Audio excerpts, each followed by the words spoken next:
Sí, doctor, se escucha. Bien. Bueno, el tema, hemos estado viendo temas de retina y en retina, pues, parte de los temas son enfermedades netamente oftalmológicas, ¿no? Pero gran parte de retina se refiere a enfermedades que son parte de otras áreas, como la cardiología, medicina interna, etcétera, ¿no? Y neurología tiene también, digamos, o sea, oftalmología tiene una parte neurooftalmológica. Entonces, ustedes entenderán que son terrenos comunes a dos especialidades. Como cuando hablábamos, por ejemplo, de hipertensión arterial sistémica, entonces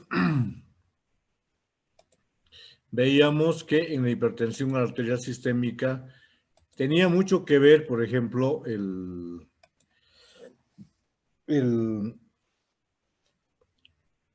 cardiólogo o el médico internista, porque ellos tratan las enfermedades cardiovasculares. Los endocrinólogos tratan la diabetes. Entonces, es lo mismo, ¿no? Entonces, pero oftalmología se afecta el ojo, se puede controlar la evolución de las enfermedades mediante esto. Entonces, la oftalmología tiene esa virtud, digamos, ¿no? De ser parte de un, digamos, tiene partes comunes con distintas especialidades. Entonces, neurología es una especialidad muy importante y vamos a recordar algunos elementos. Por ejemplo, los lóbulos del cerebro, frontal, parietal, temporal, pero el que nos importa es el occipital, este lóbulo, ¿verdad? ¿Por qué? Porque es el área visual. Bien, entonces, vamos adelante.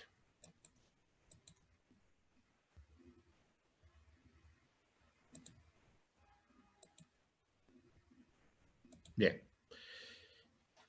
Ustedes en anatomía han llevado a la parte neurológica, ¿no? Pero vamos a hacer un recuerdo de la neuroanatomía, de lo que nos interesa, de la vía óptica. Es decir, los estímulos llegan al ojo y se van por la vía óptica hasta la cisura calcarina. Por eso el hecho real y común es que se diga que vemos no tanto por los ojos, sino por el cerebro. En el ojo la imagen está invertida, en el cerebro está derecha y además fusionada, porque no se olviden que son dos ojos. Ahora, ¿cuáles son los elementos neuroanatómicos? Son los siguientes, vamos a ver. La vía óptica es un término que corresponde a señalar desde los fotorreceptores hasta la corteza cerebral cuáles son los elementos. Entonces, esta parte es importante porque ustedes tienen que saber qué son los elementos de la vía óptica. Entonces, la vía óptica constituye la transmisión de los impulsos nerviosos desde la retina hasta la corteza cerebral a través del nervio óptico. Las que reciben el estímulo nervioso, las células que reciben el estímulo nervioso son los conos y los bastones, como vimos en retina. En los conos y bastones las imágenes se transforman en estímulos nerviosos. Y los estímulos nerviosos se trasladan al cerebro a través de ¿qué? De la vía óptica. Entonces, la vía óptica tenemos, en la vía óptica tenemos en primer lugar la retina, donde están los fotorreceptores. Posteriormente viene el nervio óptico. El nervio óptico se hace intracraneano se decusan las fibras y forman el quiasma. Y luego del quiasma tenemos ya en el tálamo óptico los cuerpos geniculados laterales. De los cuerpos geniculados laterales se distribuyen las radiaciones ópticas de Gratiolet hasta llegar al lóbulo occipital. Entonces, los elementos de la vía óptica tienen que sabérselos de memoria, porque es importante.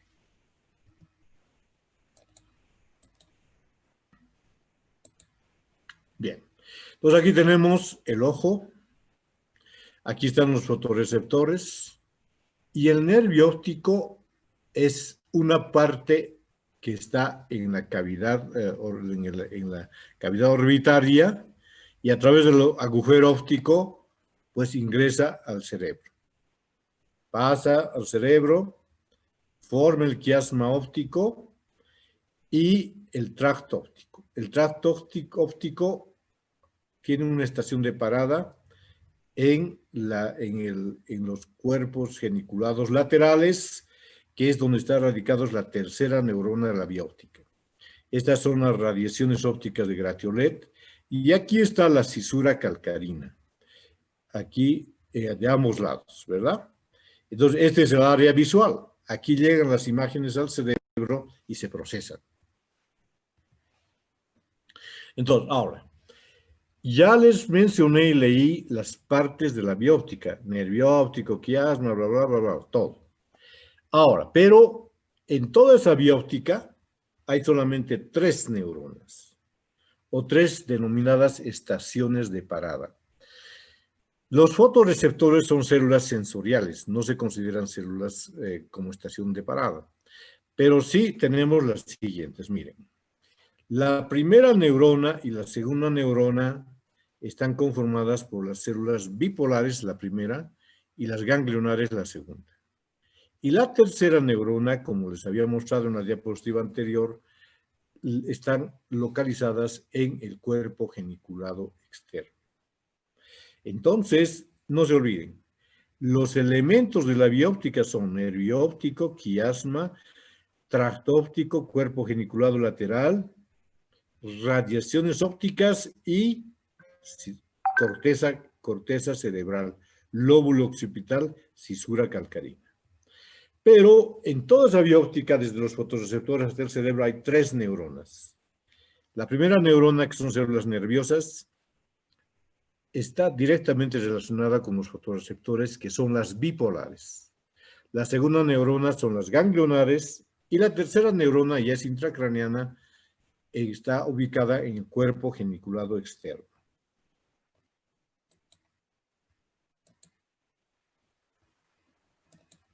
Entonces, aquí tenemos una imagen de la retina. Aquí tenemos los conos y bastones. Estas son las bipolares, estamos hablando de la retina. Y esa es la primera neurona de la vía óptica. Las ganglionares, la segunda neurona de la vía óptica. Y los axones de las células ganglionares van a formar, ¿qué? El nervio óptico, ¿verdad? Entonces, a partir de los fotorreceptores, ¿cómo se forma el nervio óptico? Aquí, nuevamente, bipolares, ganglionares, fotorreceptores y los axones de las ganglionares al nervio óptico. Miren, todos los axones de las ganglionares que están en toda la retina van confluyendo para conformar el nervio óptico, que lo tenemos acá. El nervio óptico no tiene, digamos, hasta acá solamente son axones, pero a partir, cuando sale del ojo, aumenta de espesor, ¿no? Aumenta de espesor porque ya las membranas que rodean a los nervios, entonces ya se rodean de mielina, de la dura madre, de la pía madre, del aracnoides, y ya se convierte en un nervio normal.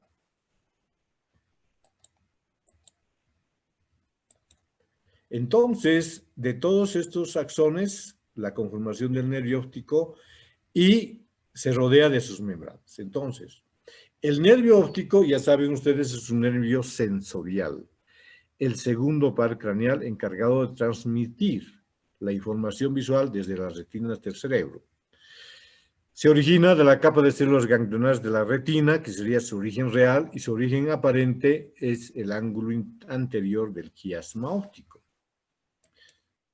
Entonces, miren, aquí está el nervio óptico, cómo se va de delante hacia atrás y de fuera hacia adentro, y se introduce dentro de la cavidad craneana.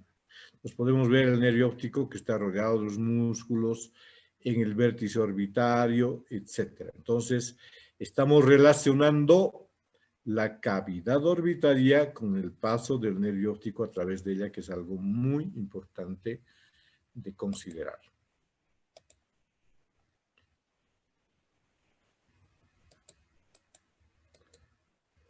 ¿Cómo vemos el nervio óptico? A través de la oftalmoscopía. Pues yo les decía, es el único lugar del cuerpo humano que podemos ver un nervio solamente con un aparato. Pues si ustedes quieren ver cualquier nervio, el cubital, el radial, cualquier nervio, tienen que hacer una sección de los tejidos, aislar el nervio y verlo. En este caso, la cabeza del nervio óptico es justamente lo que vemos con la oftalmoscopía. Por eso es importante. Es parte de la vía visual, la parte más anterior de la vía visual, y este nervio puede enfermarse y vamos a ver más adelante eso. Una vez que se hace intracraneano, el nervio óptico tiene fibras que pasan directamente y fibras que se entrecruzan. Y a eso y forman lo que se llama el quiasma. Entonces, aquí dice algo importante. El entrecruzamiento de las fibras del nervio óptico forman el quiasma. Quiasma óptico es la disposición cruzada como de una letra X. Es la parte del cerebro donde se entrecruzan parcialmente las fibras axónicas de los nervios ópticos, y en este entrecruzamiento la mitad de las fibras pasan al lado derecho y la mitad al lado izquierdo y viceversa. Entonces esto podemos ver en esta imagen que ya les mostré. En primer lugar, esto, como el nervio óptico por la base del cerebro se dirige de adelante hacia atrás y de fuera hacia adentro. Aquí se entrecruzan las fibras y se forma esta estructura que parece una H denominada quiasma. Esta parte anterior se llama nervio óptico. Esta parte posterior del quiasma se llama tracto óptico. Y el tracto óptico, aquí está mencionado, tenemos en el tálamo óptico el cuerpo geniculado lateral. En el cuerpo geniculado lateral está la tercera, son las neuronas, aquí la tercera estación de parada, ¿no?, de la vía óptica. La primera y segunda en la retina, la tercera en el ganglio geniculado lateral. Bien, aquí vemos una preparación, digamos, anatómica de cómo se ve el quiasma y sus relaciones con el tallo cerebral y otros elementos que vamos a ver enseguida. Entonces, el quiasma tiene una relación con los vasos sanguíneos, por ejemplo. Este es el polígono arterial de Willis, y fíjense que cerca del quiasma está la carótida interna. Entonces, si tenemos, por ejemplo, un problema vascular, que comprime el nervio óptico, vamos a tener problemas en el quiasma y en el campo visual. Entonces, uno sería un aspecto vascular, la carótida interna, arterial. ¿Qué se llama esta estructura donde está alojada la hipófisis? La silla túrgica. Aquí están las clinoides anteriores y estas son las clinoides posteriores, y el diafragma celular acá. Y fíjense el quiasma. Está muy cerca a la hipófisis y muy cerca a los vasos del polígono de Willis. ¿Recuerdan esto de anatomía? Entonces, relación con el polígono de Willis y relación con la hipófisis. Muy importante. Una vista más cercana de cómo la hipófisis está cerca del quiasma. Muy bien. Después del quiasma viene el tracto óptico y finalmente el tálamo óptico, y parte del tálamo óptico tenemos los cuerpos geniculados donde se produce la tercera estación de parada. El núcleo cuerpo geniculado lateral constituye el centro visual del tálamo. Recibe la información directamente desde la retina.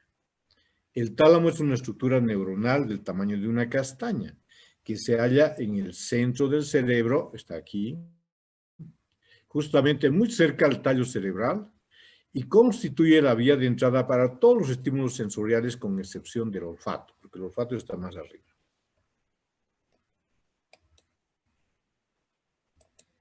Bien, entonces este es el tálamo óptico y el cuerpo geniculado lateral está acá, que es donde se producen, donde está la tercera estación de parada de la vía óptica. Entonces estas son las estructuras del tálamo, que está justamente en la base del cerebro y que tiene una importancia muy grande desde el punto de vista neurológico.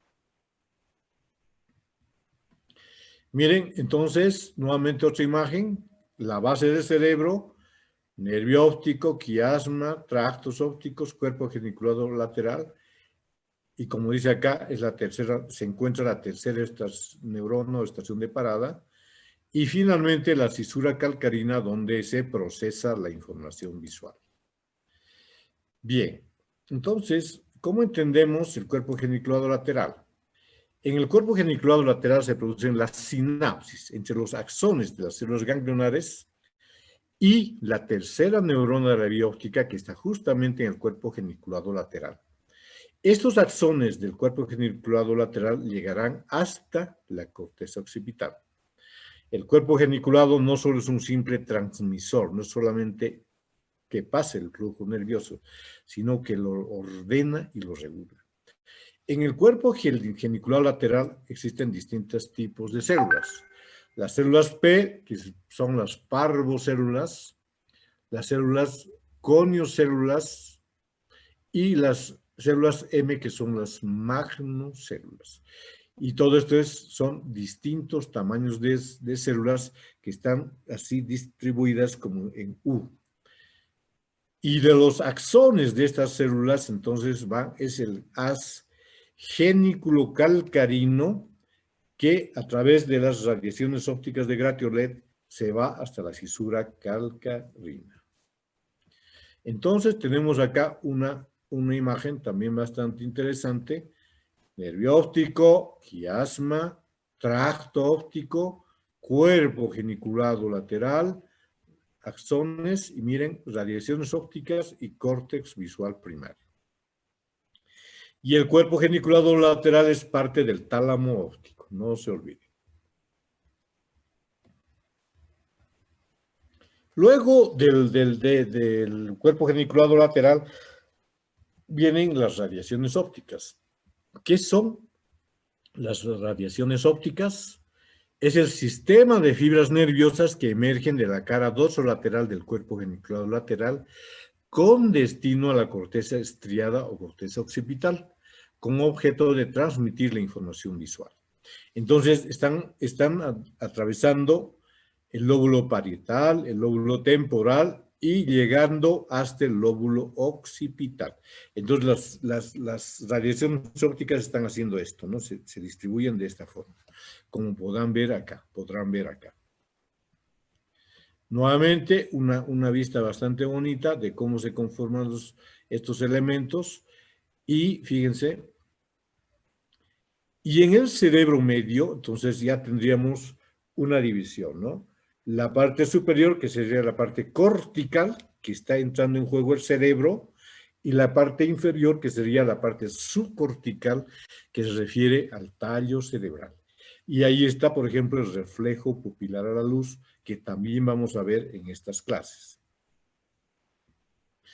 ¿Qué ocurre? Una aproximación que ocurre cuando hay, digamos, lesiones en el nervio óptico, lesiones en el quiasma porque se produjo un tumor, que el nervio óptico se dañó por un trauma, en las radiaciones ópticas o en la cisura calcarina. Se puede producir lesiones del campo visual. Entonces, si por ejemplo se produce una sección del nervio óptico, el ojo izquierdo está normal, pero el derecho es ciego. No, o sea, campo visual abolido porque se produjo una sección del nervio óptico. Entonces, cuando hacemos un campo visual, podemos determinar, de acuerdo a al tipo de lesión campimétrica, dónde está la lesión. Por ejemplo, en el quiasma, los tumores de la hipófisis pueden generar esta imagen, que se denomina hemianopsia bitemporal. Hemianopsia quiere decir que la mitad del campo visual está anulado, no lo tiene. Luego, también, cuando es la cuarta parte, se llama cuadrantanopsia, y así. Entonces, de acuerdo, por ejemplo, aquí el 1 es este nivel, 2 a nivel del quiasma, 3 a nivel de las radiaciones ópticas que pueden tener distinta expresión en cuanto al daño del campo visual, y 4 en la cisura calcarina, que puede ser, por ejemplo, una apoplejía, una lesión vascular, un tumor, no sé, cualquier cosa. Entonces genera característicamente y típicamente una lesión del campo visual. Pero esta parte es anatomía, así que no vamos a entrar en detalle.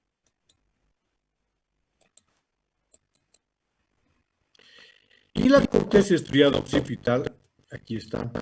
Los lóbulos occipitales son el centro del procesamiento de nuestro sistema visual. La corteza visual es parte de la corteza cerebral, es la parte central, responsable del procesamiento de la información visual. Todos estos elementos se encuentran acá, en el lóbulo occipital, en la parte posterior del cerebro.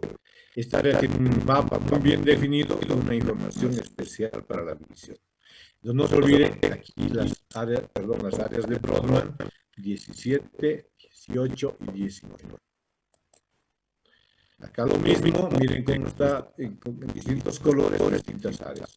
El área visual está aquí en amarillo y la corteza visual está en el lóbulo occipital, que sería ya el punto final donde llegan los estímulos visuales. Y aquí tenemos las áreas de Brodmann. Área 17, que sería esta, corteza visual primaria, y la 18 y 19, corteza visual asociativa. No se olviden que tenemos que tener relaciones con distintas áreas del cerebro.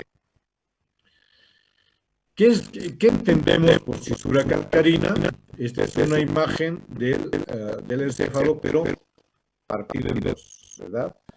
Esta era una imagen de afuera, va bien esta, y esta es la parte interna.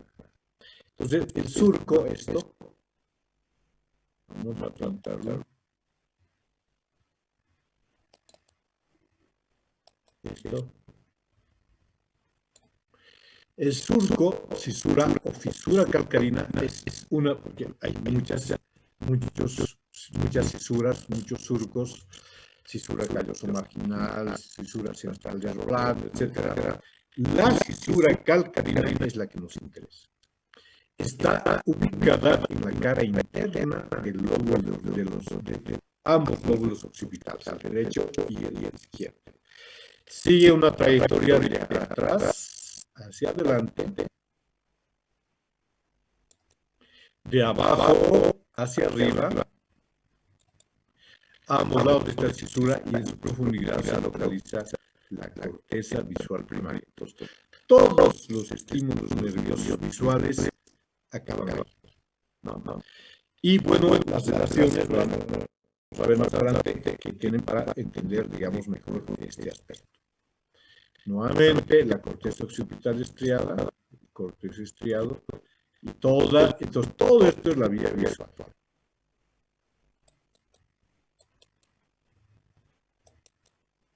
Bien, una imagen igual del lóbulo occipital. Ahora, aquí la cosa cambia un poco, ¿verdad?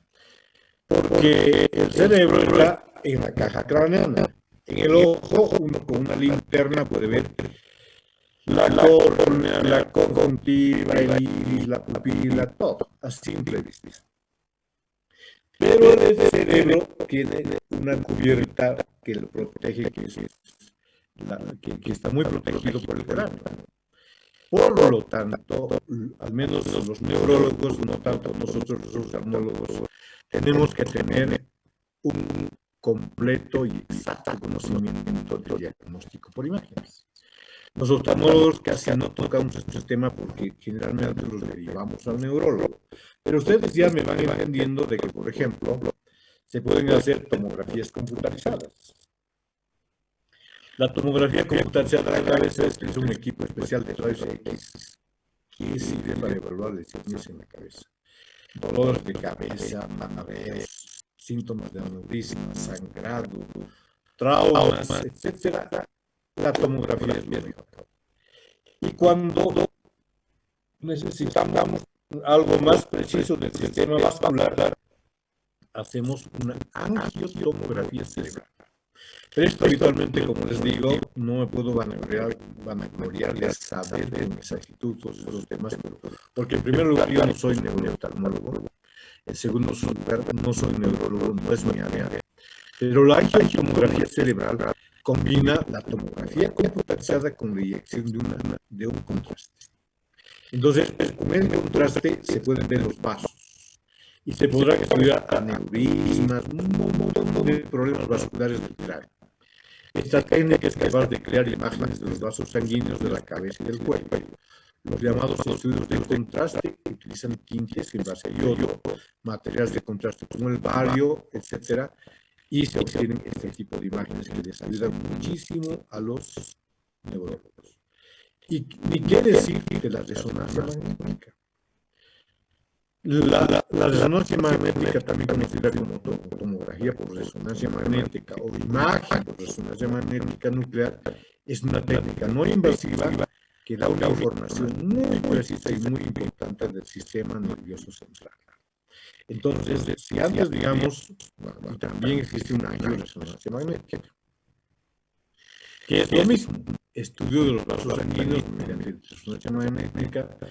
Entonces los materiales de contraste son yodo, bario, gadolinio, aire, etc.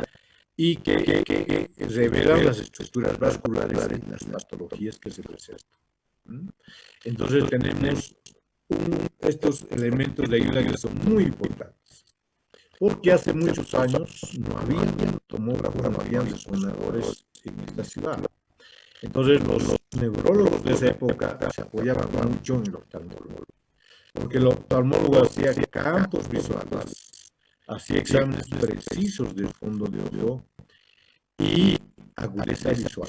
Entonces era lo que todo el tiempo el neurólogo, cada paciente neurólogo enviaba al oftalmólogo.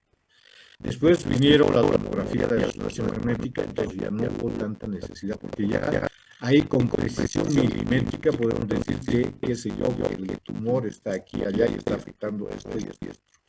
En cambio, antes no había eso, había que usar mucho la clínica. El oftalmólogo puede ayudar al neurólogo con la campimetría computarizada, porque ya les mostraba en una diapositiva que ya pasamos esto, ¿no? Se producen lesiones del campo visual y el oftalmólogo puede hacer campimetrías computarizadas para detectar esa lesión que está sucediendo por compresión, por, no sé, cualquier patología de la que esté comprometiendo la vía óptica. La campimetría, perimetría visual o estudio del campo visual es un estudio que se realiza para detectar las zonas del ojo con pérdida visual.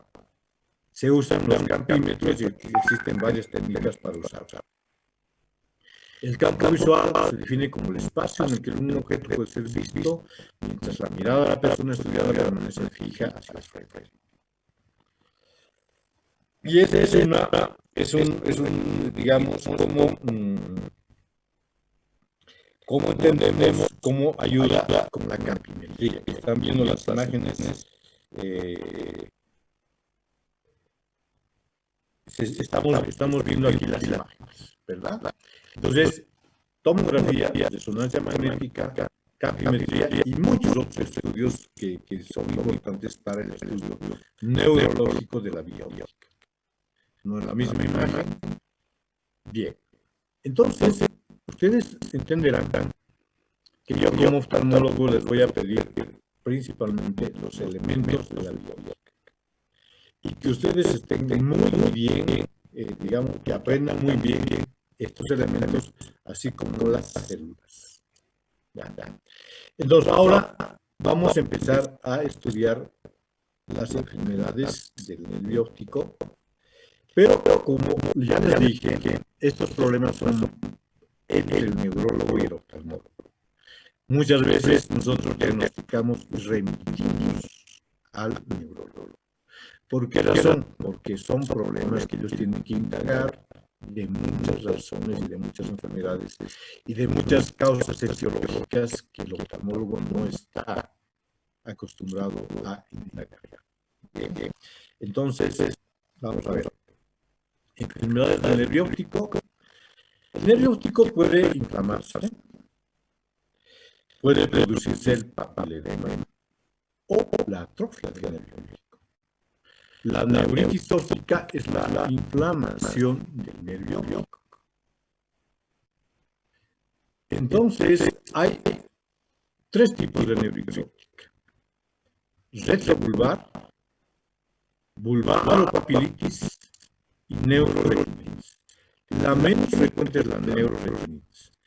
Las dos primeras son bastante frecuentes y se presentan en enfermedades desmielinizantes, esclerosis múltiple y muchas otras causas, ¿no?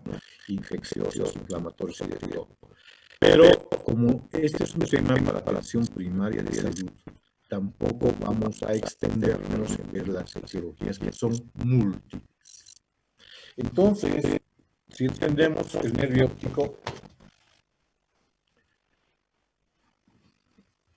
entonces cuando hablamos de una neuritis óptica, vamos a ver la cabeza del nervio óptico y cómo está inflamado, ¿verdad?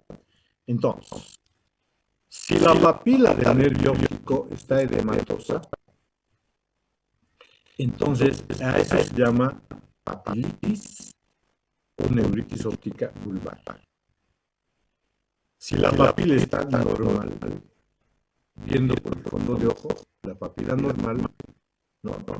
Entonces, todo aparenta normalidad, entendemos que el problema está aquí atrás.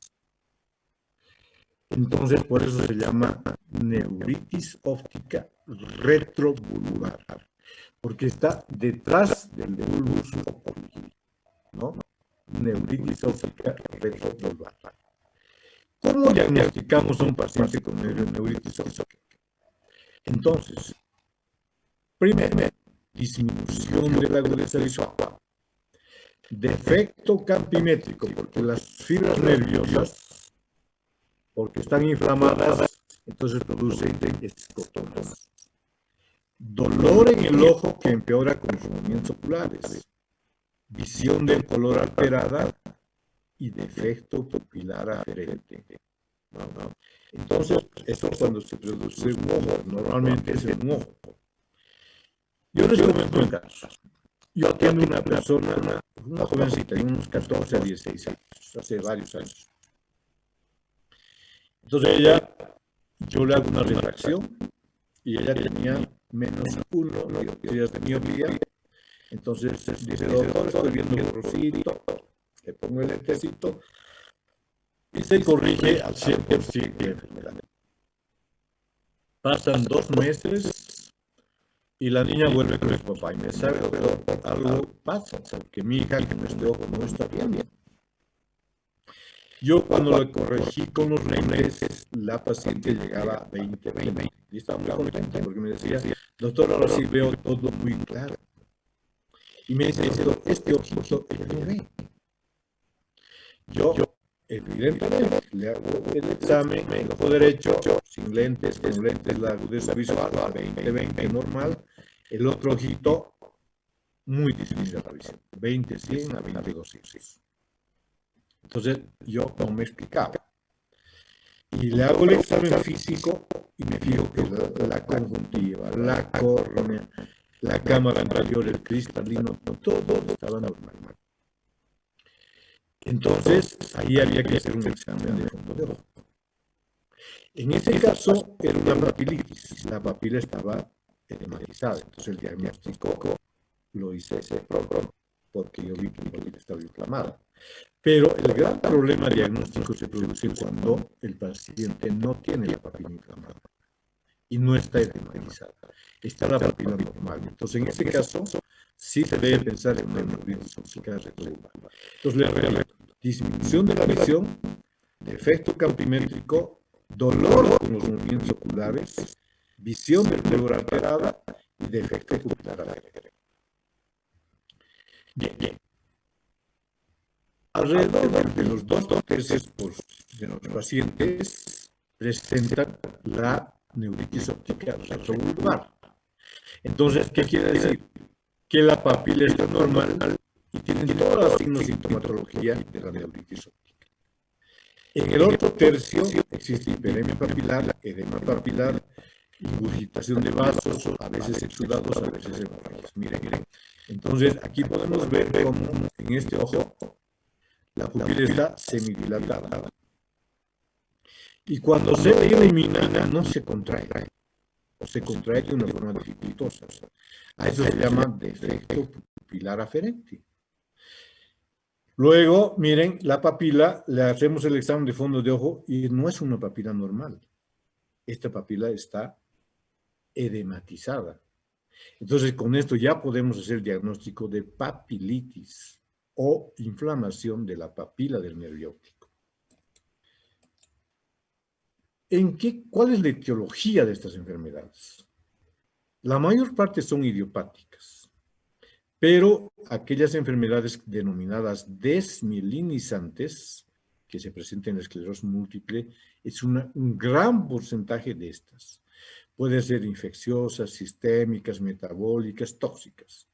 Pero en general las que más, digamos, lo que más a menudo vemos son las desmielinizantes. Pero les mentiría si el oftalmólogo, hace el diagnóstico, no. Habitualmente lo hace el neurólogo.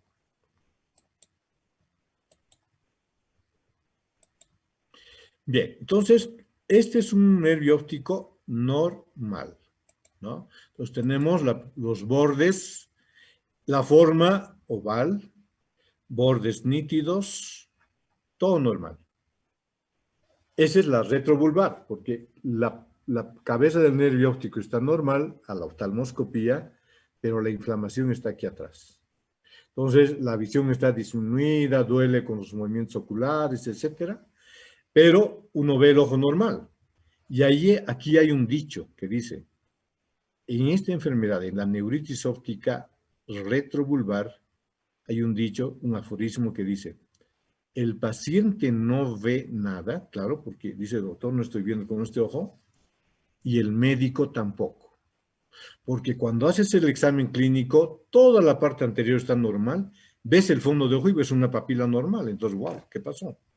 Entonces, es la base del diagnóstico de la neuritis óptica retrovulvar. Porque como les dije en la paciente que yo vi en esa oportunidad, ella tenía un edema de papila. Entonces, cuando había edema de papila, yo ya dije, esta es una neuritis óptica. Y lo remití al neurólogo. Bien, entonces, ¿qué encontramos en estos pacientes? Defectos del campo visual. Encontramos que la pupila no se contrae en la forma que debería contraerse. Y eso se llama defecto pupilar aferente. En el curso que yo les di a ustedes, había ¿cómo les diría? Una animación que mostraba el defecto pupilar aferente. Entonces, repasen esa animación y van a saber que hay distintos grados de defecto pupilar aferente y eso es básicamente porque la transmisión del impulso visual está alterado por la inflamación de las fibras del nervio óptico. Entonces, hacemos campo visual, hacemos un examen clínico con el examen pupilar, hacemos un examen de fondo de ojo, que es lo que hay que hacer en estas enfermedades. La desaturación del color, miren, en esos casos, por ejemplo, uno le dice al paciente, perdón, ¿qué color estás viendo de este auto? Y con el ojo sano, dice el paciente, estoy viendo, doctor, un rojo intenso. ¿Y cómo estás viendo con este ojo? Sí, estoy viendo borroso, doctor, pero estoy viendo un rojo como despintado. Entonces, hay un problema de la saturación de color por el problema neurológico. Por lo tanto, cuando se hace el test de Ishihara, que es la visión del color, hay una alteración. Entonces, el examen neurooftalmológico es ese: agudeza visual, campo visual, reflejos pupilares, visión de color. Entonces, todos esos que yo les vengo insistiendo, que ustedes aprendan, lo básico les exijo. Y tienen tanta, digamos, algunos tienen tanta flojera que no se ponen las pilas. Pero tampoco debo ser injusto. Muchos otros sí se ponen las pilas y estudian y tratan de saber la parte semiológica bien. Bien, ¿cómo se trata la neuritis óptica? Como dice acá, la mayor parte de los casos en unas 2 o 3 semanas se resuelve espontáneamente. En la mayor parte de los casos no requiere tratamiento alguno.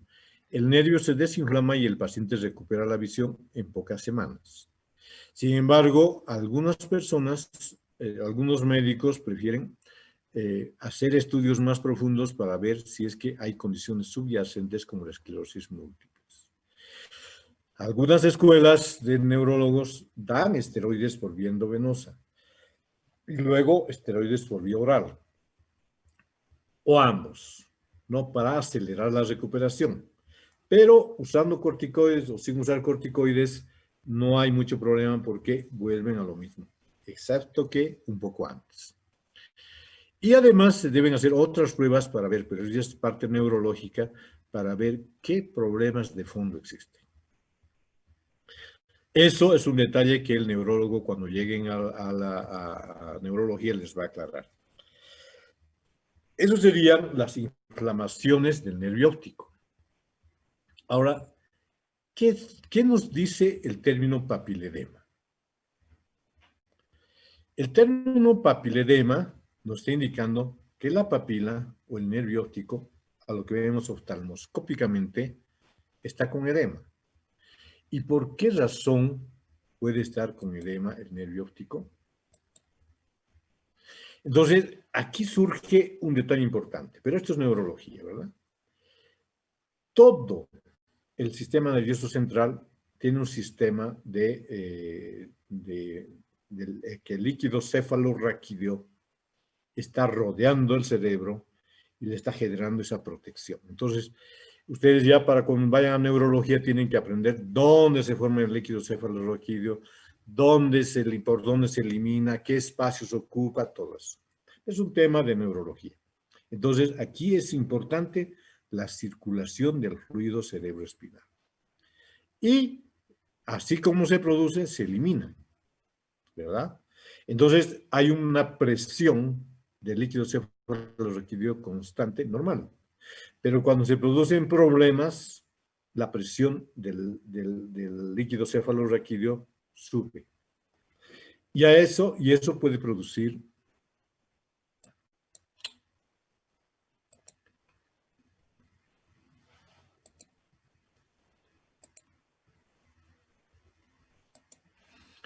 ahora, ¿por qué se produce, por qué aumenta la presión intracraneana?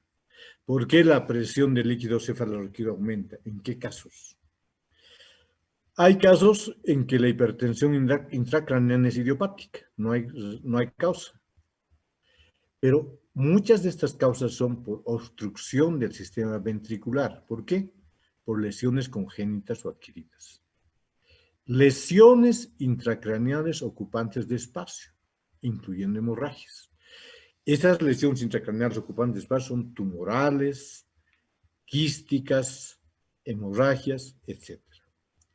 O cuando, en el caso de la inflamación de las membranas que rodean de las meninges, están inflamadas, se produce una alteración en la absorción del líquido cefalorraquídeo, o en hemorragias subaracnoideas o traumas, trombosis de los senos venosos cerebrales, o en las contusiones por edema cerebral. Entonces, todas estas causas que van a llevar a que se produzca una elevación de la presión intracraneana. ¿Cuánto es la presión normal del líquido cefalorraquídeo? 10 a 18 centímetros de agua en adultos. Entonces, ese tema, por ejemplo, es neurológico. El neurólogo hace una punción raquídea y mide la presión del líquido cefalorraquídeo cuando es necesario.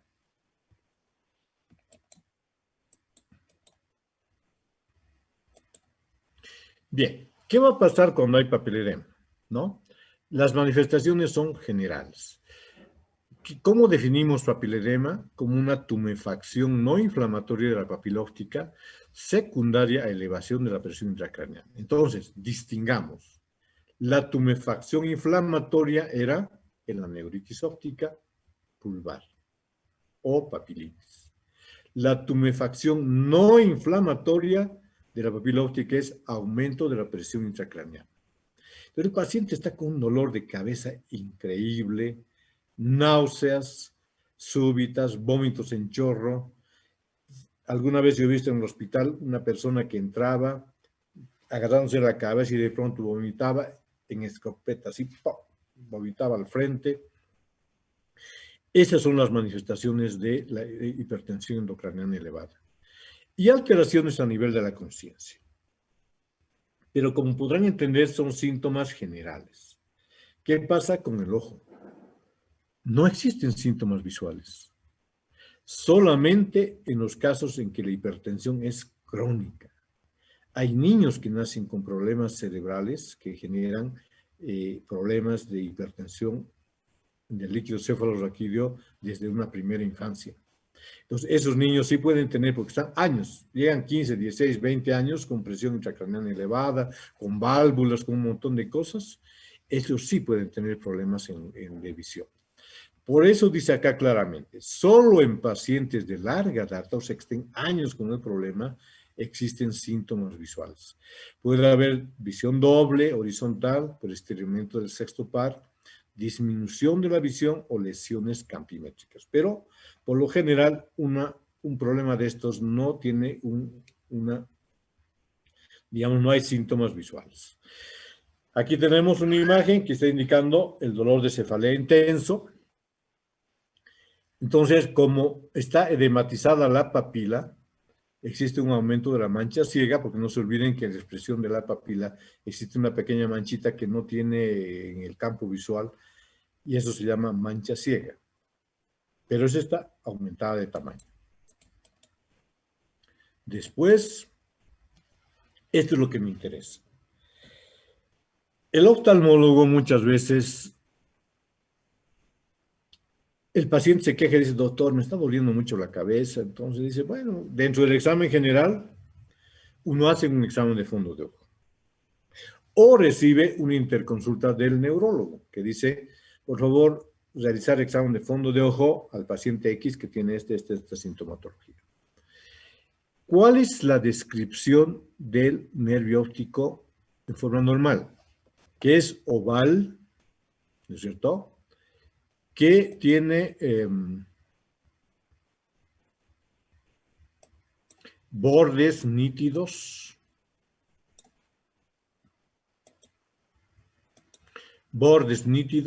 ¿no? A estos bordes se refiere.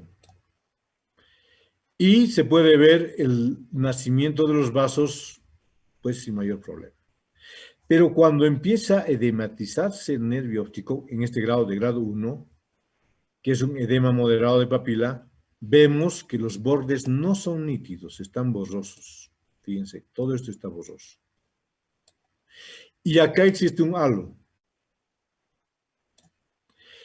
Un halo en forma de C rodeando el disco óptico. Entonces es muy claro. Cuando uno hace el examen de fondo de ojo, nota que el nervio óptico está hinchado. Entonces uno dice, este es un problema neurológico. hay aumento de la presión intracraneana. Entonces, deriva al neurólogo. Y el neurólogo ya evalúa y a veces hasta tiene que llegar a operar. Este es otro grado. Fíjense que esta parte está normal.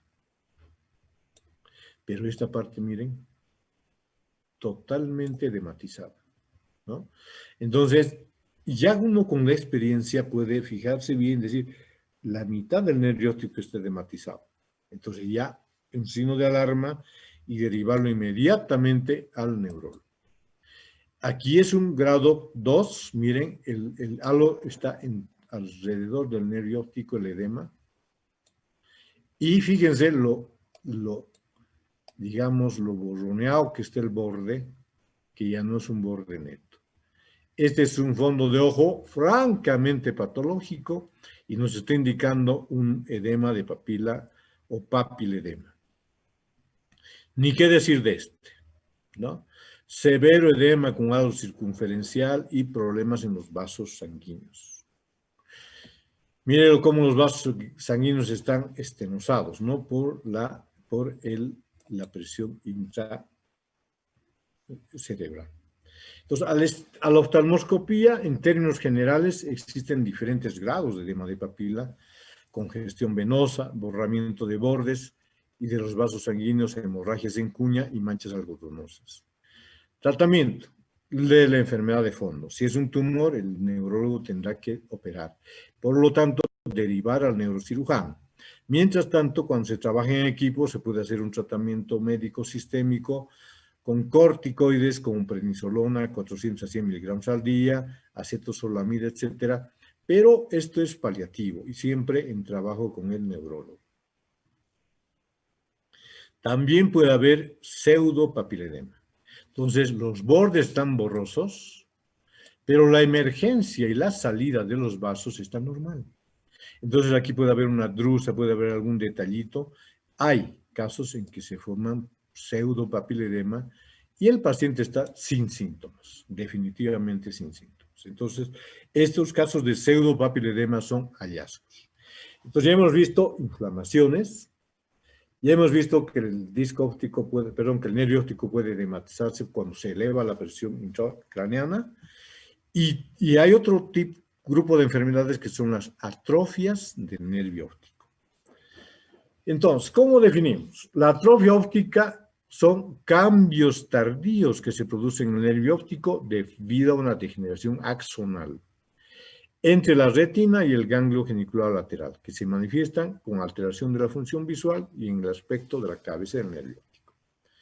Causas vasculares, degenerativas, el glaucoma terminal, secundarias a edema de papila de larga data, aneuritis óptica que van repitiéndose muchas veces, presión del nervio óptico o tóxicas, ¿no? El diagnóstico clínico se basa en dos pilares fundamentales. Una anomalía oftalmoscópica del disco óptico, uno ve el disco óptico pálido, porque el disco óptico tiene que ser rosadito, caracterizada por palidez y cambios en su estructura asociados a la alteración de los vasos retinales y a la capa de fibras nerviosas. Y en segundo lugar, una alteración funcional. El paciente dice, doctor, no estoy viendo bien. Esta parte no veo, aquí para arriba, aquí para abajo, o sea, disminución del campo visual y una palidez papilar. Por lo tanto, palidez papilar más alteración funcional igual a atrofia óptica. El diagnóstico clínico sindromático, entonces hay que ir al etiológico, ¿no? Y en el caso del etiológico, que orienta, pues, como dice acá, sobre el pronóstico y el tratamiento. Solamente viendo el disco óptico pálido, no podemos decir por esta causa o por esta otra. Entonces hay que hacer un conjunto de exámenes, etcétera, para poder llegar a como dice acá, una historia clínica muy cuidadosa, exámenes complementarios para demostrar la etiología exacta. ¿Cómo se define la atrofia del nervio óptico? Cambios tardíos debido a degeneración axonal, ¿no es cierto? Y etiología que ya les he mencionado. Existen atrofias ópticas primarias, como el caso de la neuritis óptica, compresivas por tumores o neurismas, problemas hereditarios tóxicas, nutricionales o traumas. La secundaria a papiloedema crónico, a neuropatía óptica isquémica anterior o a papilitis. Y tras la atrofia óptica consecutiva y la atrofia óptica glaucomatosa, que son la clasificación del libro, que en realidad nada más hay que tomarla en cuenta, pero no nos vamos a dedicar al detalle. Entonces, ¿cómo vemos una enfermedad, una atrofia óptica, como están viendo acá? Todo el fondo de ojo está rojo o asalmonado, y fíjense ustedes cómo el nervio óptico está blanco. Entonces, para hacerlo más figurativo, algunos dicen que es como si pondríamos una tabletita redonda de ácido acetil salicílico en un fondo rojito. Y entonces eso ya nos indica que hay una atrofia del nervio óptico y ver por qué. En este caso es por una enfermedad desmielinizante. Este es una atrofia óptica glaucomatosa, o puede haber otros casos en que es una neuropatía óptica isquémica por problemas arteriales, como la arteritis temporal, etcétera, que gracias a Dios en Bolivia no hay, pero son temas neurológicos. Entonces, ¿qué es lo que el estudiante de medicina tiene que tener en la mente? Aprender a ver la papila nervio óptico normal.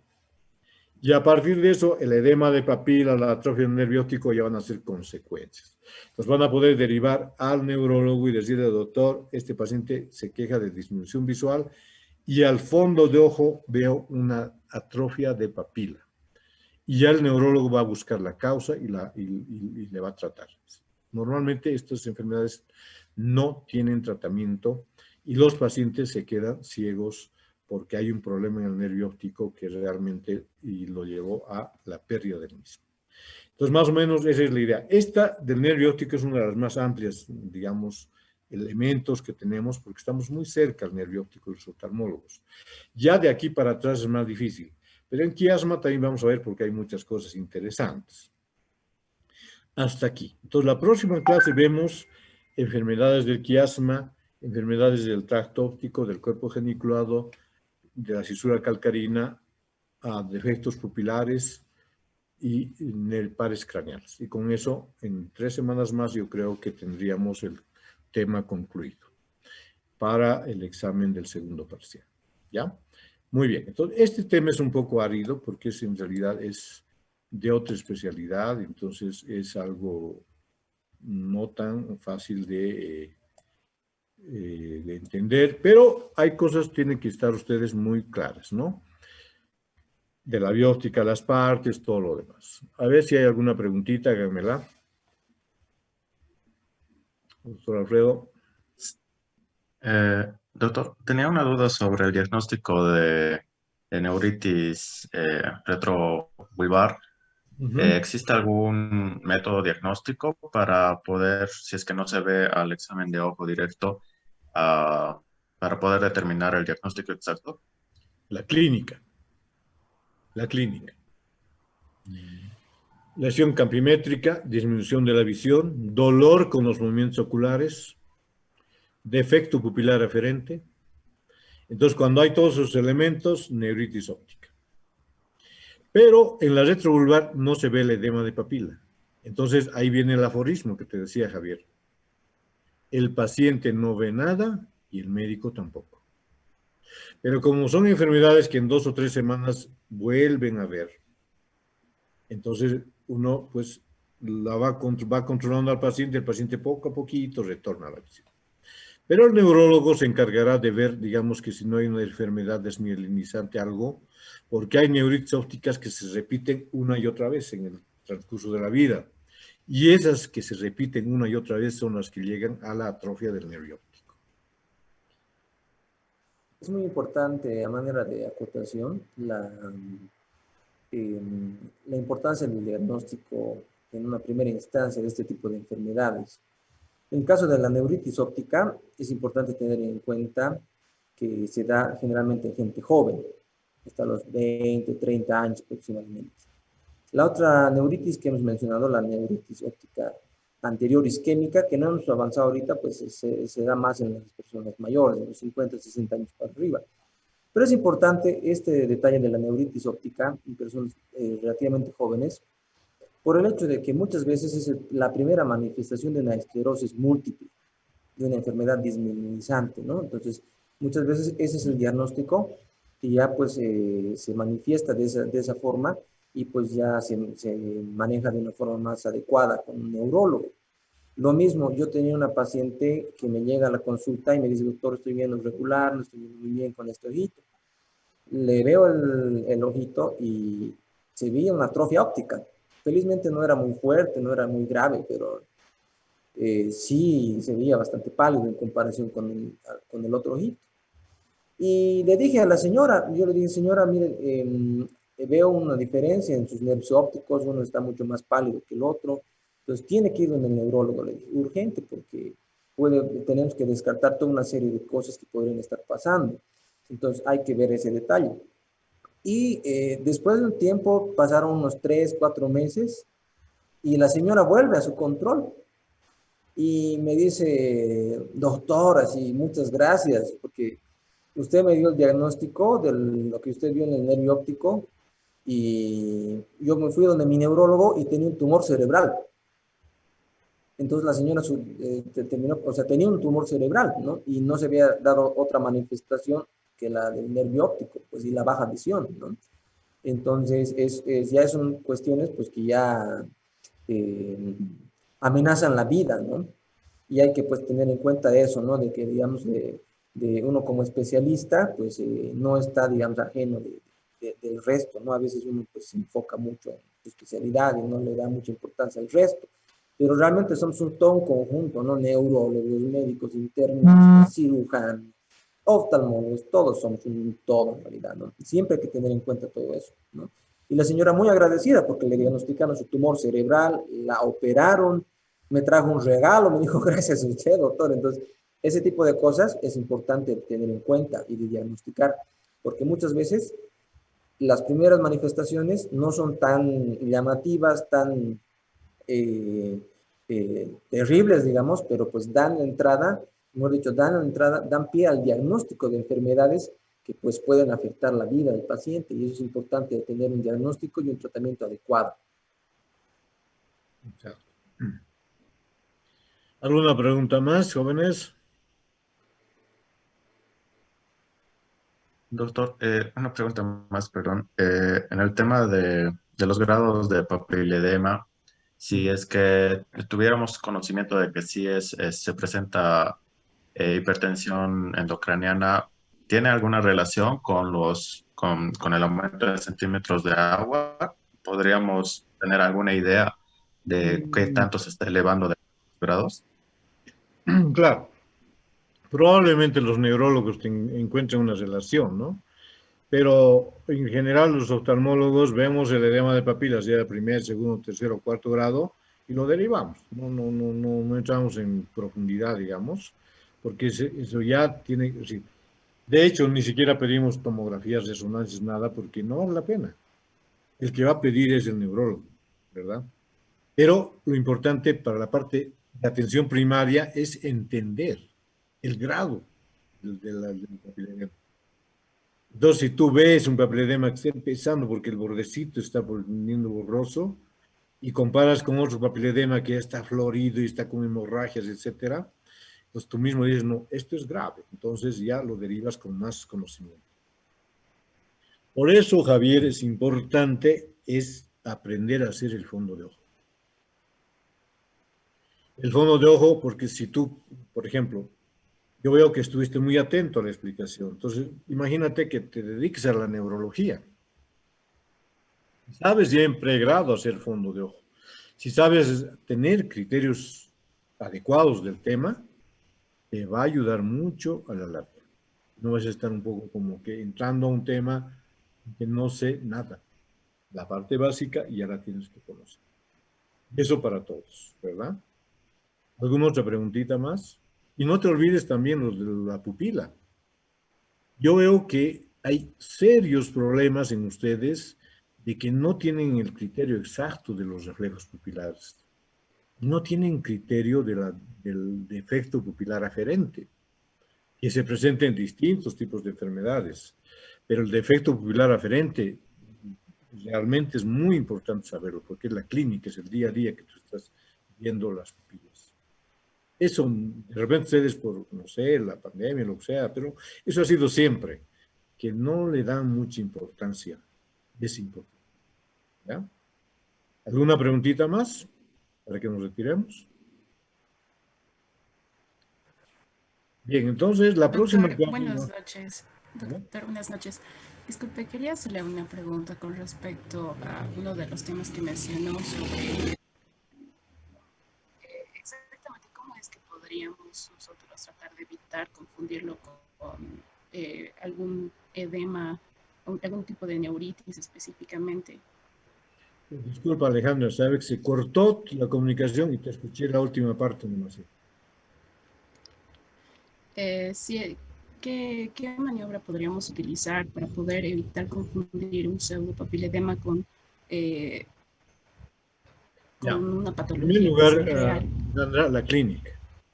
Porque ese paciente no va a estar con síntomas. En segundo lugar, de que los vasos, cuando están entrando o saliendo del nervio óptico, no están normales. En cambio, en el papiledema están como comprimidos, ¿no es cierto? Porque el edema lo va a comprimir el vaso. No es frecuente por suerte, pero hay que estar atentos. Y finalmente, si uno lo derivaría por la duda al neurólogo, el neurólogo va a hacer un examen clínico y va a encontrar que no pasa nada, que hay que hacer una observación y finalmente ya. Podemos hacer un OCT de la cabeza del nervio óptico, que es una tomografía axial computarizada. Ahora sí tenemos medios para poder diagnosticar con más precisión.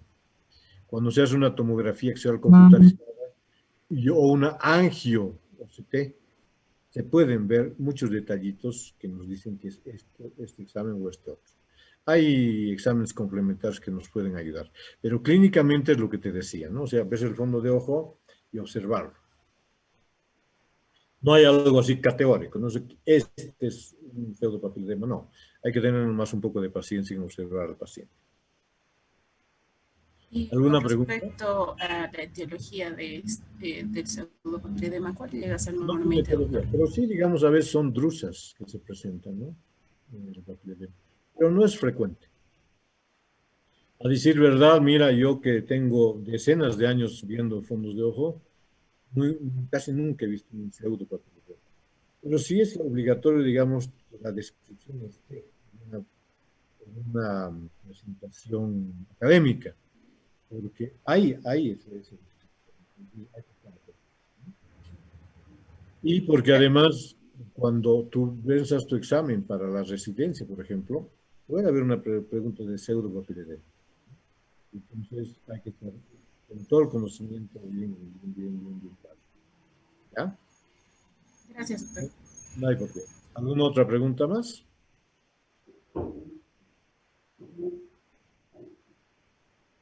Bueno, entonces, jóvenes, la próxima semana continuamos con neurooftalmología y ya no se olviden de ir preparándose para el examen del segundo parcial. ¿Ya? Bueno, jóvenes, bueno, si no hay nada más, nos vamos, ¿ya? Bueno, que tengan un buen fin de semana y a estudiar, jóvenes. Hagan sus resúmenes, como les digo siempre. Hasta luego.